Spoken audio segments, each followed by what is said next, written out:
ගන්න තමන්ගේ කුරු පැත්තට හදා ගන්න ඕනේ. තමන් වමත් තුරේ තමන් දකුණු තුර වෙච්ච ගමන් වම් පැත්තේ හරියන්නේ නැහැ නේ.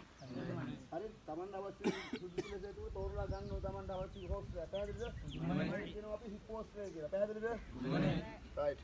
ඊට පස්සේ අමතරව අපි වෙපන් එක රඳගෙන අපේ තයි එකේ. පැහැදිලිද? පැහැදිලිද? එහෙනම් අපි ඒකට කියනවා අපි තයි හොස් කියලා. පැහැදිලිද? මේ හොස් බඳින්නේ තමන්ගේ තයි එකේ. පැහැදිලිද? රයිට්. ඊට පස්සේ ඇන්කල් හෝස්ටර් කියලා දුන්නා, හිප් හෝස්ටර් කියලා දුන්නා, ටයි හෝස්ටර් කියලා දුන්නා. පැහැදිලිද? ඊට අමතරව බ්ලේසර් කිට් එකක් අරගෙන මේ අරගෙන යනවා. අපි කොහොමද ඔය පෙන් දාන්න යන්න පුළුවන්ද? නෑ. තමන්ගේ මේ ෂෝල්ඩර්ස් වල සංගව ගන්න යන්න පුළුවන්. නිකන් ජැකට් එක වගේ ෂෝල්ඩර්ස් මේ හානස් කට්ටලයක් තියෙනවා. පැහැදිලිද? පෙන්නන්නේ නෑ. ඒක නිකන් ජැකට් එක ඇඳ වගේ. ඒක තමන්ගේ මේ වෙපන් එක එන්න තමන්ගේ කීල් යන්න. පැහැදිලිද? ෂෝල්ඩර්ස් යටින් එන්නේ. පැහැදිලිද? ටග්ගාලා මේ ඒතර යුනිෆෝම් අඳිනේ ඒගොල්ලෝ ඒතර සෙනිකෝ කිට් එක එහෙම රිලීස් කරගන්න දැන් කිට් චේන්ජ් අරව මේවත් එහෙම වුණොත් දෙන්නේ නැහැ. පැහැදිලිද?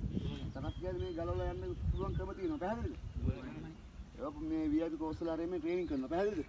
මේවත් එහෙම පොඩ්ඩක් තියෙනවා කියලා දැනගන්න. පැහැදිලිද? දැන් බ්ලේසර් කිට් අර මේව නැහැ නැත්නම් සීල් කිට් දෙපැත්තට අදගුවන් ටක් ගාලා රිසිපර් එක වගේ බලස් තියාගෙන මේව නැත්නම් බොත්තම් මේව ගන්න ඕනේද?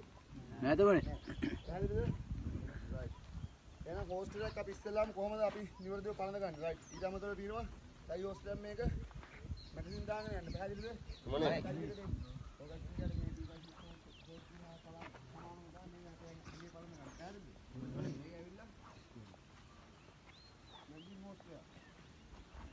ඊට අමතරව විඩාකාර මෙයා බලන්න අපිට අවශ්‍ය සින් එකක් තියෙනවා.